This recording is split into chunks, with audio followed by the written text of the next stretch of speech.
You underestimate the power of the dark side.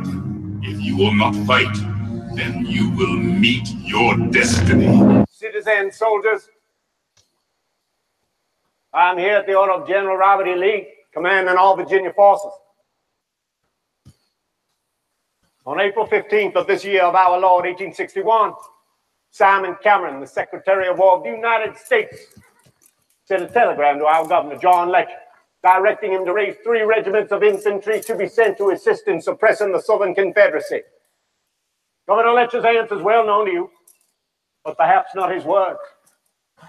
His wire to Washington stated, "You have chosen to inaugurate civil war. And having done so, we will meet you in a spirit as determined as the Lincoln administration has exhibited toward the South." 2 days later, the Virginia legislature voted for secession. Just as we would not send any of our soldiers to march in other states and tyrannize other people, so will we never allow the armies of others to march into our state and tyrannize our people. Like many of you, indeed most of you, I've always been a Union man. It is not with joy or with a light heart that many of us have welcomed secession. Had our neighbors to the north practiced a less bellicose form of persuasion, perhaps this day might not have come, but that day has been thrust upon us, like it was thrust upon our ancestors. The Lincoln administration required us to raise 3 regiments. Tell them we have done so. You cannot hide forever. That's right. And we don't hide here on Cerberus. We come right out, tell you like it is. And if you don't like it, oh well. The door's somewhere here behind this flag. You can leave anytime. We won't hold it against you. Anyway, this is your favorite truck driver, the faceless driver in the night that goes into New York City and dodges all of the wonderful people out there that seem to think that my truck will stop on a dime. Your public safety announcement, my truck will not stop on a dime. And unless you want to be a hood ornament, please stop doing that, because LNG trucks go boom when they get in directs. And we don't want to, I don't want to be on a rocket ship unless I'm going to the moon as part of a colonization effort to get away from liberals. So anyway, I think I set a tone for the show. Suzanne is here and not here. She's listening and trying to make sure I stay on target. That's a full-time job, but she's getting a call from a VIP, so he's a little busy and tied up at the moment. But as Jeff is at work right now, Mr. John Zangaro, candidate for the 123rd District. That is correct. Got it right. The 123rd District of the the U.S. House, the PA Legislature. Oh my God. For the PA Legislature. Excuse me a moment. I'm going to say goodnight to my youngest daughter, if you'll excuse me one moment. It's okay. He'll be joining me tonight, and as soon as he tells his daughter good night. And since we value family around this network, of course, we're going to allow him to do that.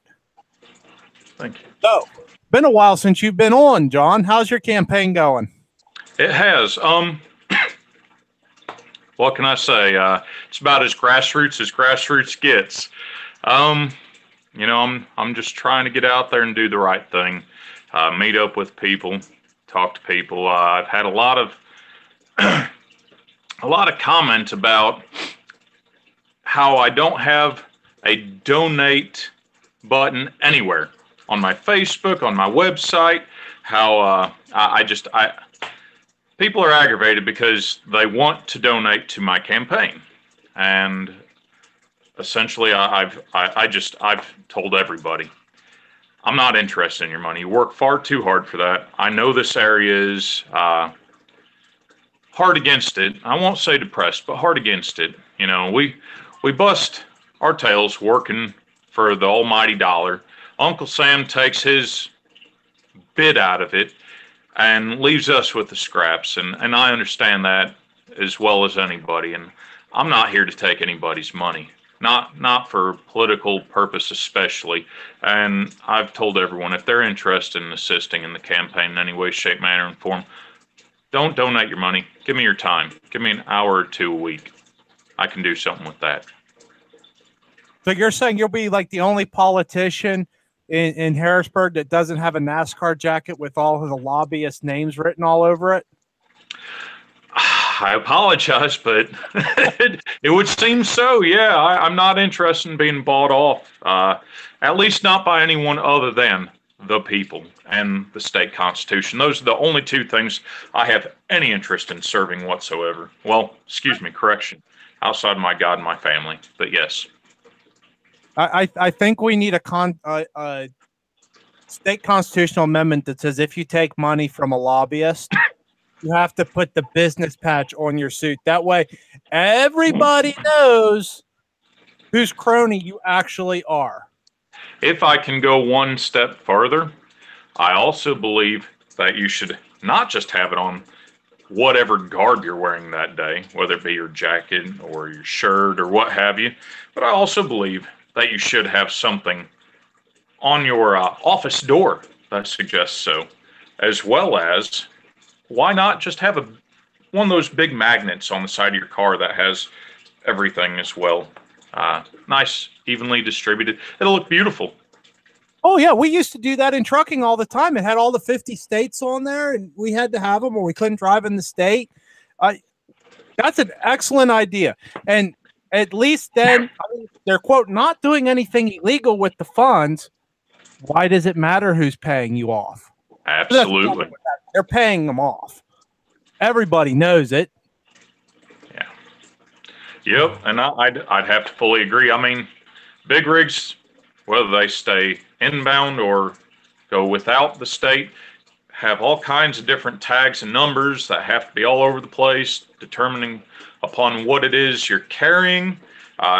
Maybe more flare and flash. But yet politicians, I mean, sure, they'll announce it in a way that the common folk really has no ability to search it out, or doesn't really have the time and means to do so.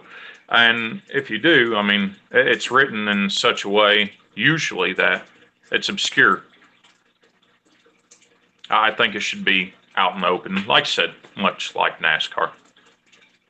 Yeah, I'm tired of them going, oh, I'm for the people, but you know what? This lobbyist here is paying me to, I don't know, we'll just pull a topic. It's paying me to vote this way on the gun rights that you currently have, but I'm not supposed to have a vote on anyway.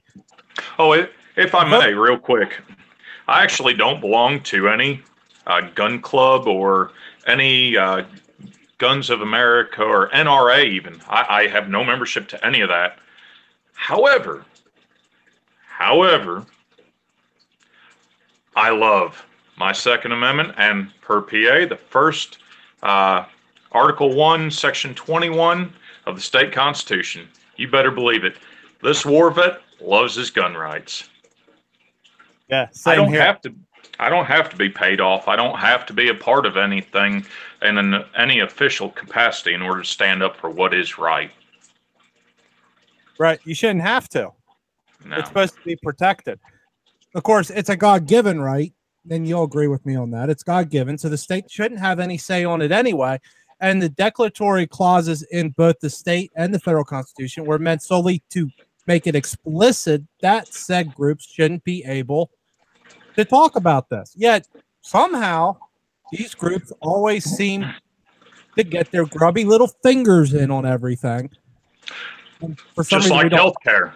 Just like healthcare. I mean, they're stepping in on healthcare and you know, taking over that, which essentially makes our bodies their property and effectively makes us their slave. Oh, well, see, here's the end result, and this is what we were actually going to cover today. As most of you know, there was a toddler in Britain that the medical profession said was terminally ill. Now, the definition of terminally ill in Great Britain is he can't live a normal life. Okay. As long as he was being fed and given water, which, as far as I know, every Christian says that's a basic duty of a parent and the basic duty of the medical field, and it's your God-given duty to provide that, then he was able to survive. Whether he's brain dead or not, if you can feed him and give him water, you have to do so. Otherwise, it's murder. Yes, John. Wasn't he also taken off the ventilator and survived like 10 minutes on his own or something like that? He survived close to 2 days. Okay, well, there you go. I got the whole story here, so I'll go ahead and do read the article. Oh, yeah, please do. Okay, so this is from Sky News, which is over in Britain, and the title is "Alfie Evans, who should decide how a child dies when medicine can do no more." The end of Alfie Evans' brief life, just short of his second birthday, is a tragedy for his parents, who devoted themselves to his care. He spent 17 months on the intensive care unit at Alderhay Children's Hospital. His death, however, has been a subject of fierce public debate in the UK, the US, and beyond. At its heart are questions about the rights of the children. At its heart are questions about the rights of a child, the limits of parental responsibility, and how best to untangle the knot of ethical and medical issues. In most cases, the fate of a terminally ill child is resolved without publicity or debate. Doctors and parents reach agreement away from the courts and the cameras, and where there is legal challenge, it is settled under the anonymity of the family court. All over the place on me. So go ahead. So essentially, what we're getting at is the UK has what we know as socialized medicine, which is Obamacare.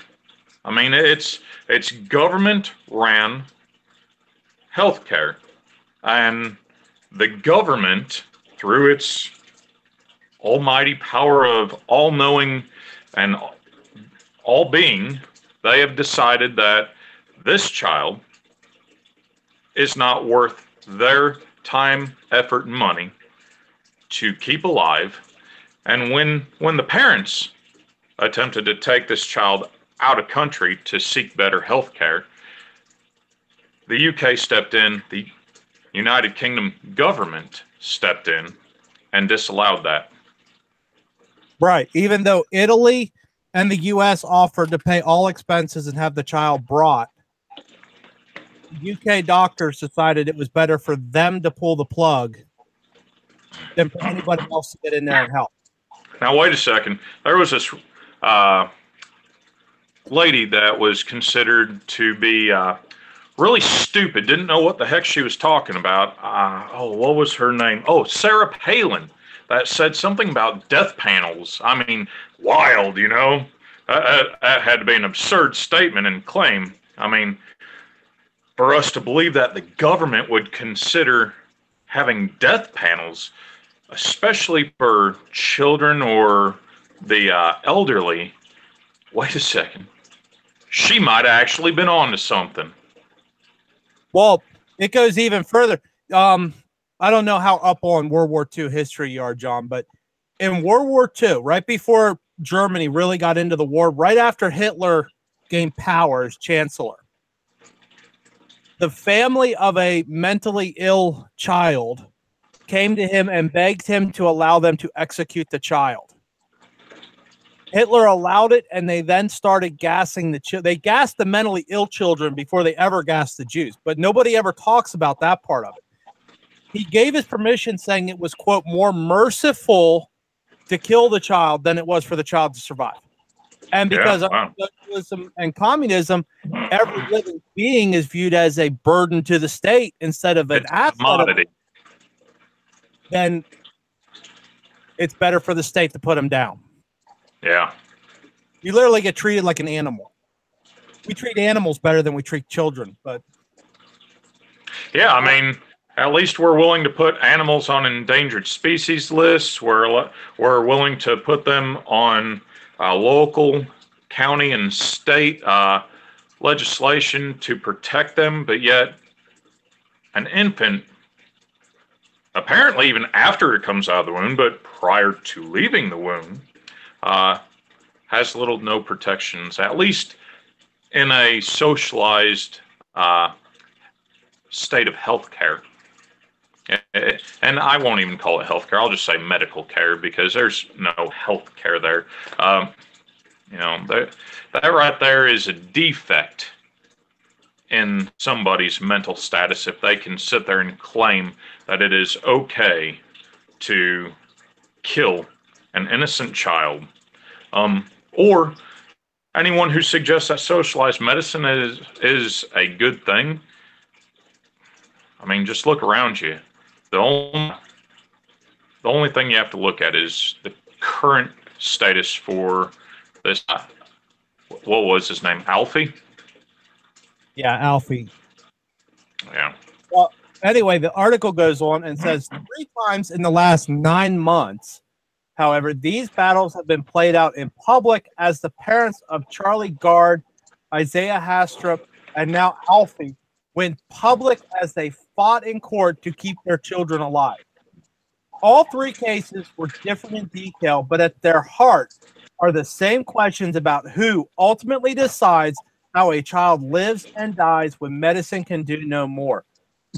Now, I'm reminded of an interesting thing. There was lots of miracles that happen in the Bible. A miracle never happens until all avenues have been exhausted.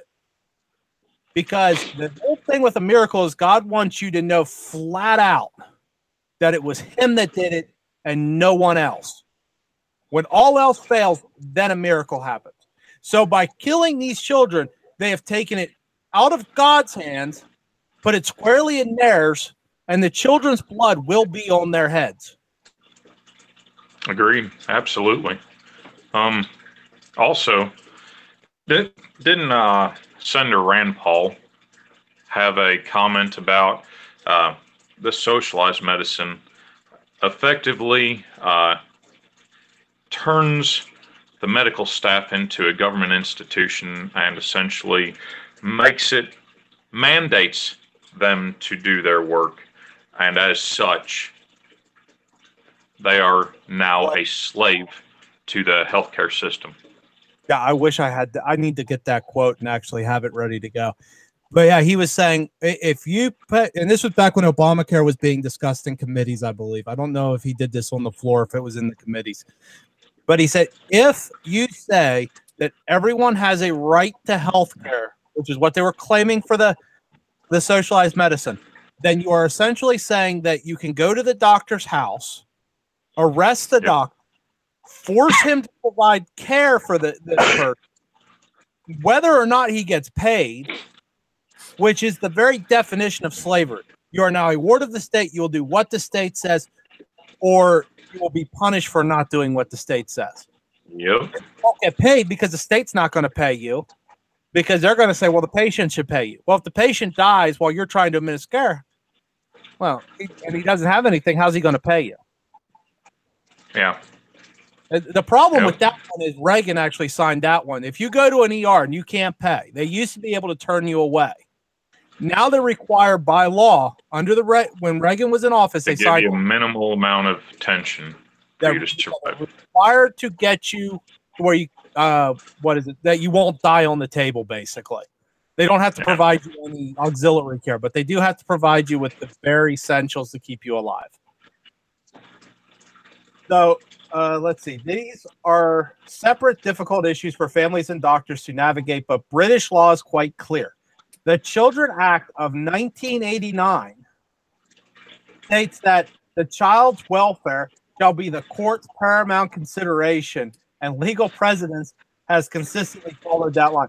So in 1989, British citizens, via Parliament, gave their kids over to the state. They basically said, we're too stupid to make the decision. We'll give the judge who doesn't know the kid, we'll give him a vote in how the kid's taken care of.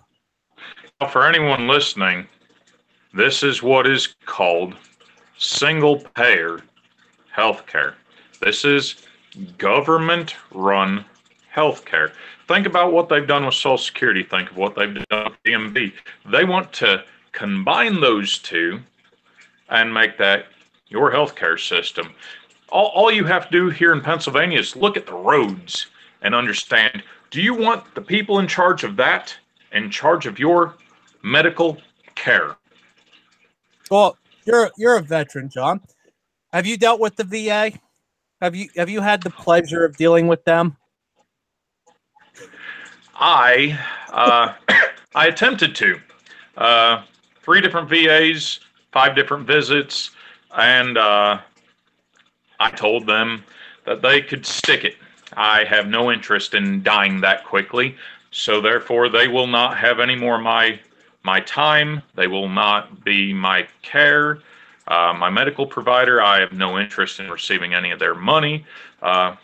Effective immediately, don't call on me or my children for anything, and I won't call on you for anything, was my agreement with them. You know, I haven't met one vet. My uncle's a vet and my brother's a vet. Neither of them want to deal with the VA. Because the basic gist I got from my uncle that's retired Air Force is, I want to live and not die. And if I go to the VA, they will find a way to somehow just put me under. It's just ridiculous. But that's a single payer system with yes, it is. Government oversight.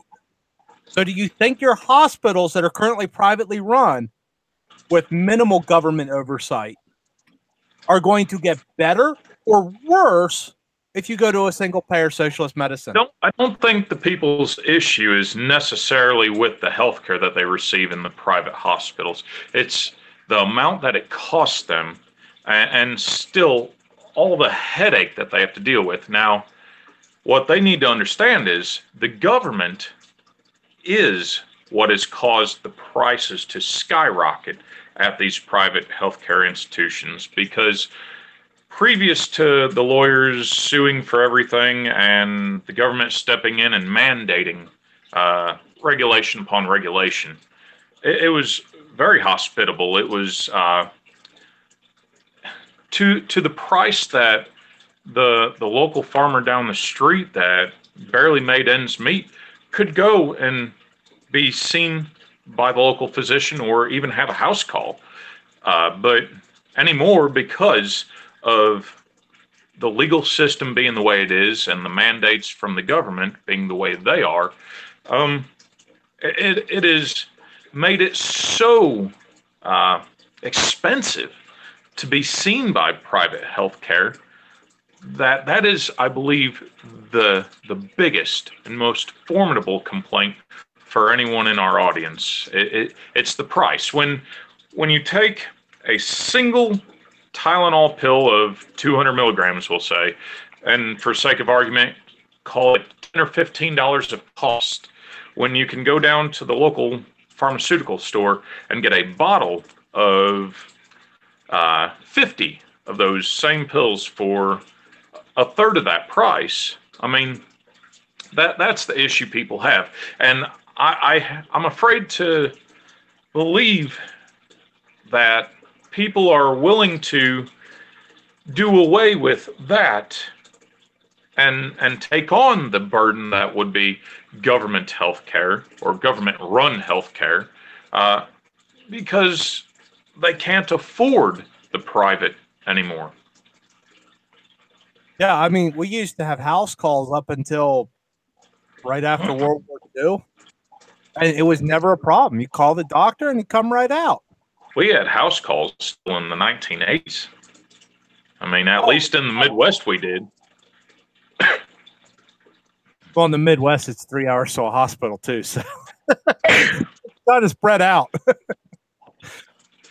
But no, I mean, when my great-grandparents needed medical assistance, my great-grandmother would get on the phone and the doctor would send a nurse right over. It might take an hour or three, because you're calling the doctor, usually at the doctor's house. And then the doctor's trying to get a hold of the nurse and so on and so forth. Sometimes I would contact him at his local establishment.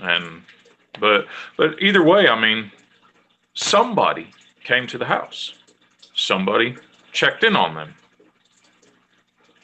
Yeah, versus today where if you can't get to a hospital or a doctor's office, don't bother calling because they're not coming. Yeah, and the price for an ambulance is astronomical, but the worst part of it is for the people who own those ambulance services, it's nearly impossible for them not to end up in debt as well because, I mean, the cost for them to run that is absurd. And it all boils down to the regulations and the laws that they have. They have all these mandates that are so costly and so ineffective for the community that it ends up when anyone needs that service. What are we to do? Are we going to lose everything because if we don't have health insurance, we can't afford the care, or even with in particular health insurance, we still can't afford that along with the price of the health insurance. It's a juggling act. Well, you know where the whole private health insurance thing came from, right?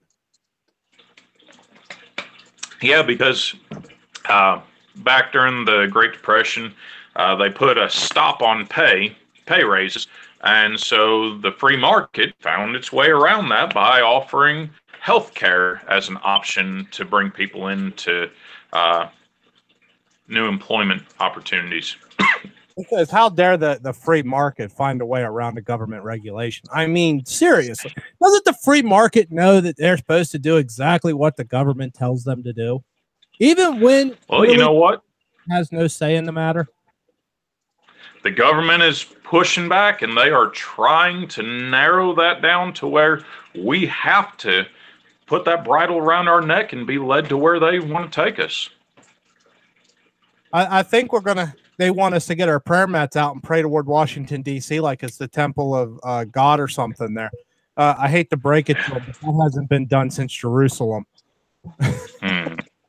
I have absolutely no interest in giving them my praise. I have no interest in giving them my money. Exactly.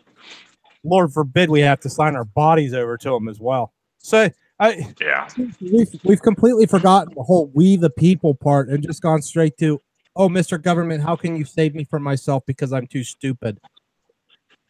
And the people who have to pay dearly for this are the parents of this dear Alfie and other children and family members that have perished due to the ineffectiveness of government-run healthcare. It's absurd and it's appalling. And anyone who would suggest that this is better than the private care system, I urge you to look those families in the eye and tell them that this is the better choice. Me personally, I suggest, let's cut the regulations and the mandates down to where it's just this side of the Wild West and let the doctors prove themselves to be the best of the best in our pay. The part I can't understand is the states are more than perfect at regulating this stuff on their own. There's very little of the medical profession that crosses state lines. I mean, maybe the medical supply deal But there's no reason why Pennsylvania couldn't say, well, okay, we need this and this and this regulation. You don't need the federal government coming in and saying, well, you need to make sure that all your plugs have child caps on them. Pennsylvania is more than capable about enforcing that and making sure that's done without Absolutely. government. The only thing that happens when you involve the Fed in this issue is the Fed then creates a bureaucracy which will feed itself, because that's what bureaucracies do. They live to nothing but build upon the bureaucracy. So if you give the bureaucracy, say, we'll take, for instance, the DOT. If you tell the bureaucracy at the DOT, their job is to regulate fuel economy, they will impose speed restrictions. They'll knock it back down to 55 because that improves fuel economy. They'll say that ethanol runs better than gasoline because that improves fuel economy, quote unquote, which we all know it doesn't. But DOT actually tears up your engine.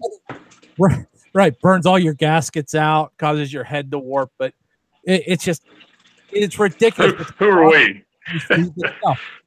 It's like the EPA. The EPA banned DEET. They said it was, quote, to protect the birds, but it was actually because, quote, if we can ban DEET, we can ban anything. And hey, they did it, and now we can't get rid of them. Hold on. They didn't fully ban DEET. Do you know who the people, who are the people who still use it? The U.S. government.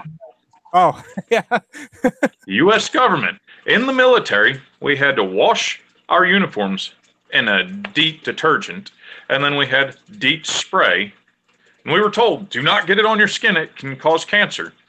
Have you ever seen what the flies and mosquitoes look like over in Iraq? Oh, they're probably huge around the rivers. It's not just huge. They're, I don't think Babylon had armies that vast. You looked out and you were like, wait a second. What is that moving our way? I mean, it just looked like a huge black cloud. Yeah, that was mosquitoes. So you didn't care what the warnings on DEET cans said. I mean, you were lobbing them like grenades out there. You're sitting there spraying them everywhere. I'm waiting to see the long-term side effects, because every one of us, went through probably 2 or 3 cans a night. I was told the mosquitoes, now this was in Alaska, that the mosquitoes in Alaska would get so bad that they would swarm like that, they could attack a moose and suck a moose dry in about 3 minutes. I'm sure that's an exaggeration, but I don't think it's too far-fetched. They called it I believe they called it the black cloud of death or something like that. But you didn't want to be outside when they came buzzing around. I mean, when you're in an area that has a thing called a camel spider, because what they'll do is they'll attach to the camel and suck it dry. You would think that would be one of your number one concerns. I mean, am I going to go to sleep and not wake up because one of these things is going to latch onto my neck and, suck me dry? No. You're like, camel spider what? Look at those mosquitoes. Another interesting story. I'm getting a little off topic. My uncle was over in Australia. He was based there for 8 years with the Air Force. He said Australia is the only continent in the world where absolutely everything on the continent is trying to kill you. And if you the dingo ate my baby. If you don't think emus will try to kill you, think again. They will try to kill you. They will feel threatened and they will attack. And he said if you hit them with a car, they're nastier than a deer strike. I never asked how he figured that one out, but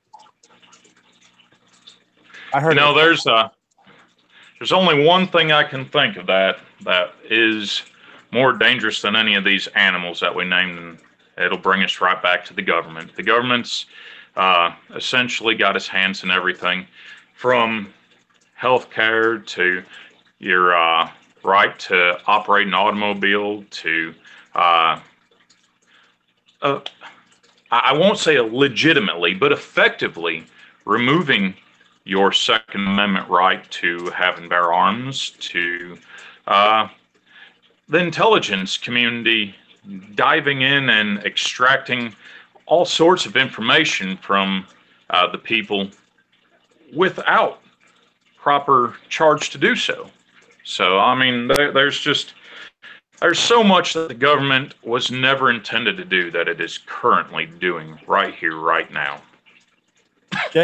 It's amazing how as soon as two towers went down and the Pentagon got struck, we signed over our Fourth, Fifth, I think the Sixth Amendment rights over to a bunch of bureaucrats to, quote, keep us safe, when what we should have done is told the government, no, we're not the problem. Go take care of them over there and be done with it. And what did Benjamin Franklin have to say about that? He said, for those who give up their liberty for security deserve neither. Yeah, they'll get neither. Yeah, it's and we're living it right now. Yeah, you give up your liberties for you give up your liberties for safety.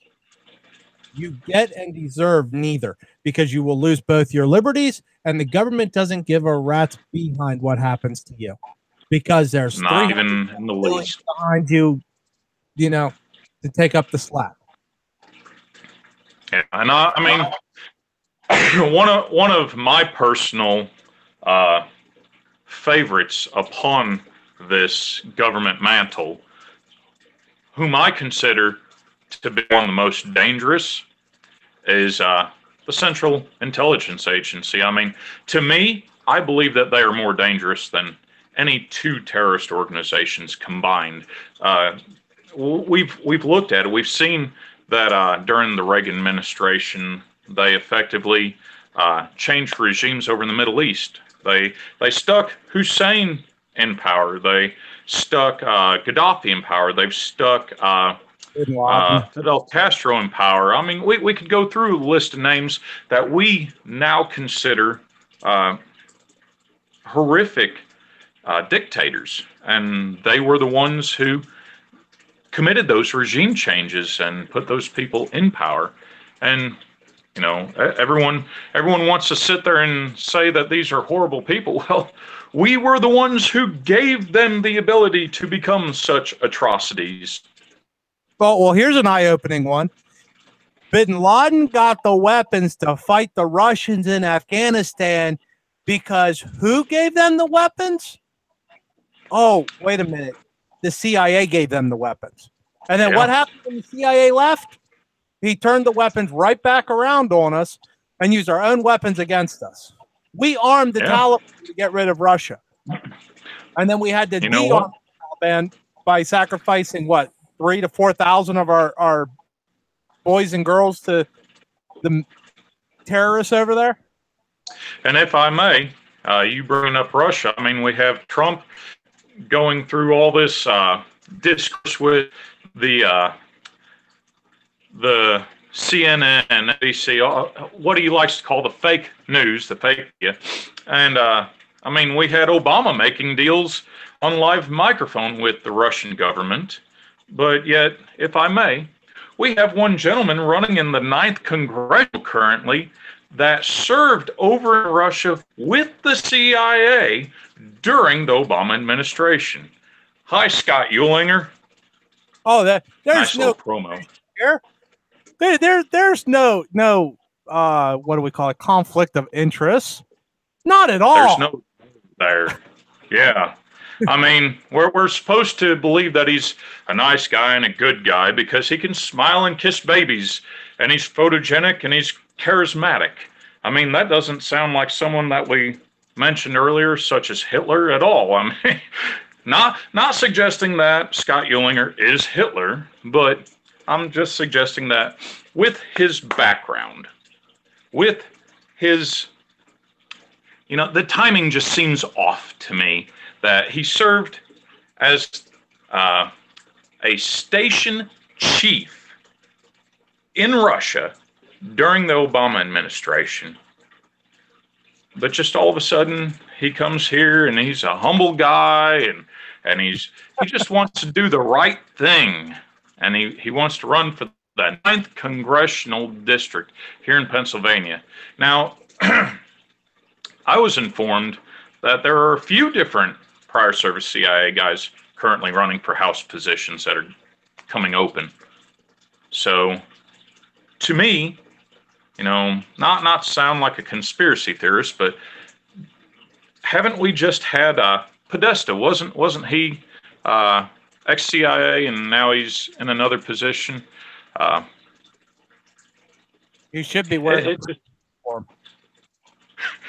We just seem to have too much of this this agency that likes to redact so much information because we, the people, aren't allowed to obtain that sort of knowledge. Like a simple thing: who pulled the trigger on JFK? It should just be a 5-page document that, okay, I can understand, redact a name or two, or there really shouldn't be too much redacted at this point. I mean, after all these decades between then and now, there really shouldn't be anything redacted. But yet, what do we have? Thousands of pages, and most of the information is covered in black ink. It's just, yeah. Well, you're up on the Constitution as I am. Can you tell me where in the Constitution, now we're dealing with the U.S. Constitution, the CIA would achieve authority to even operate? Yeah, it's, hold on, I know this one. It's the, hold on,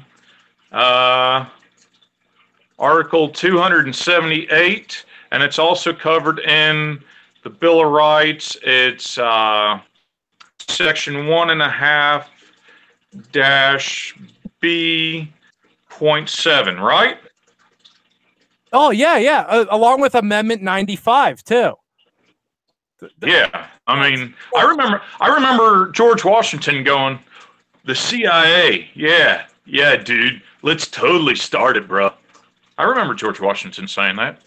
Yeah, I remember Jefferson being, that we need that agency. Yeah, that'll keep us from those evil Brits. Yeah. Okay. By the way, we're speaking in jest here because there is no constitutional authority for the CIA, the FBI, the NSA. None of them. Not a one. So they all should never have existed, and it's just getting ridiculous with all the ABC agencies. Yeah, and they just keep multiplying like they're rabbits stuck in a cage together. I mean, it's funny how they sit there and suggest that they need more power, they need more authorization, they need more money, but yet I have not seen one inkling of proof that it. We just recently in the newspaper. Not having the article in front of me, but perhaps it was one in New York or whatever, stated that the FBI was caught, basically tagging someone along until able to effectively turn them into a terrorist and then catch them. It was one of those little bait traps that they like to pull. Now, they had a statistic that suggested that more than, more than 90%, I believe, of all the homegrown terrorists that had been caught since 9/11, the FBI had done one of those bait and trap deals with them. So what that tells me is that those people weren't terrorists until the FBI made them terrorists. Well, let's take another agency. Okay, let's take the TSA. Everybody loves the TSA. I know the last time you went to an airport, John, you were like, yeah, they're protecting me. I can go through the TSA screening and get all felled up. Yeah, man. I have a funny story about that, if I may. I hadn't been through civilian airlines in quite some time. And I looked at my wife. I was like, I don't know what to expect. You know, they're telling me to be there at least 3 hours early. What's going on? So I go in, and me being me, you know, I like to make fun of things like this.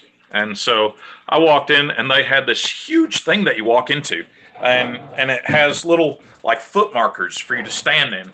And you go and you stand in this capsule, and you're supposed to raise your arms, and it basically goes zzz, and spins right around you. And then you step out.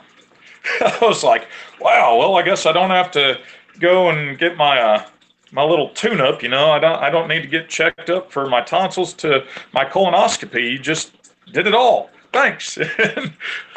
Well, they don't really have that sort of sense of humor there.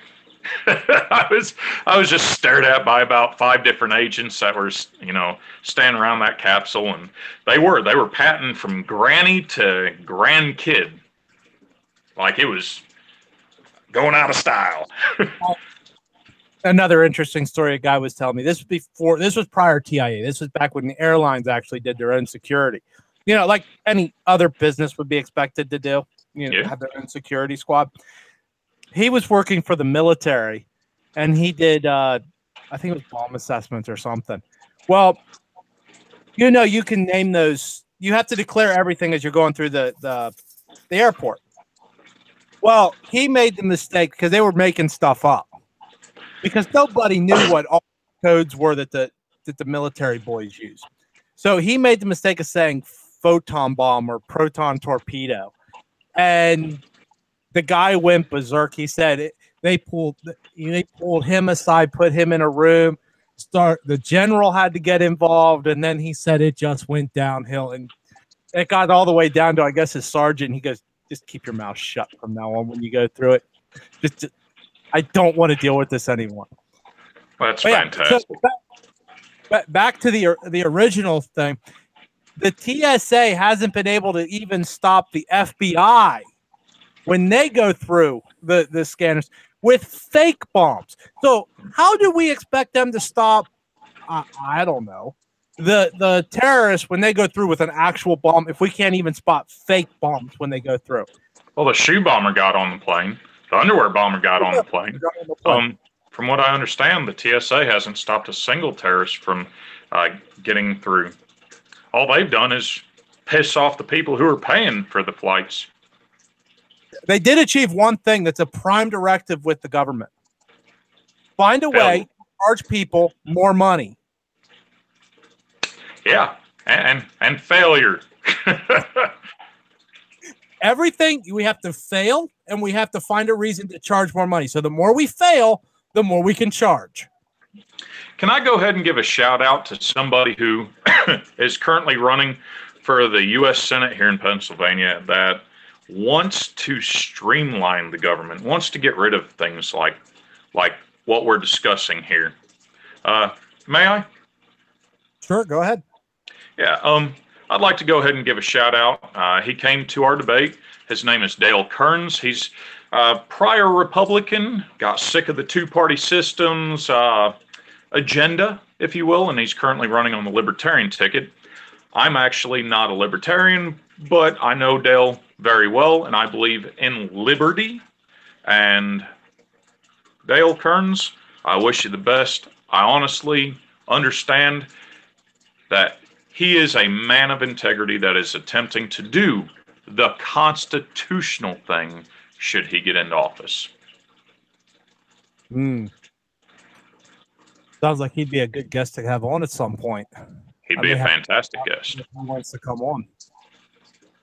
As you know, with this network, we have a few things that we are dead set on. Abortion being abolished is one of them. I know you're on board with that. Absolutely. Now, we also know the likelihood of that happening in Pennsylvania, outside of a miracle, is slim to none, because or something would hate it, I'm sure. Have more kids to indoctrinate. Actually, they've been narrowing it down more and more and more, cutting the weeks down, and they've been raising the restrictions and regulations on the abortion clinics here in Pennsylvania. Another gentleman who's actually running for the U.S. Senate, Jim Christiana, has been a part of that. We do have two people running for the 9th that claim that they would do just that on the federal level as well. We have Dan Muser and we have George Halkovich that are claiming to be pro-life. Now, I don't know a whole lot about Dan Muser, but as far as George Halkovich, I know for a fact that he is, without a doubt, a pro-life candidate and will push to save every child's life.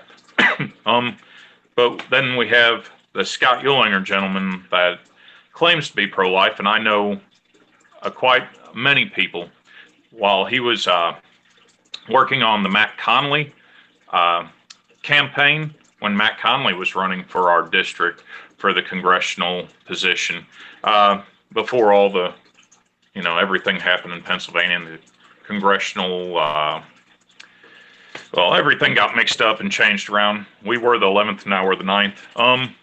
But anyways, when Matt Connolly was running, some people worked with Scott on the Matt Connolly campaign and suggested that Scott Uehlinger used to make fun of the pro-lifers and suggested that that was foolish and idiotic. And now all of a sudden he's a huge pro-life guy.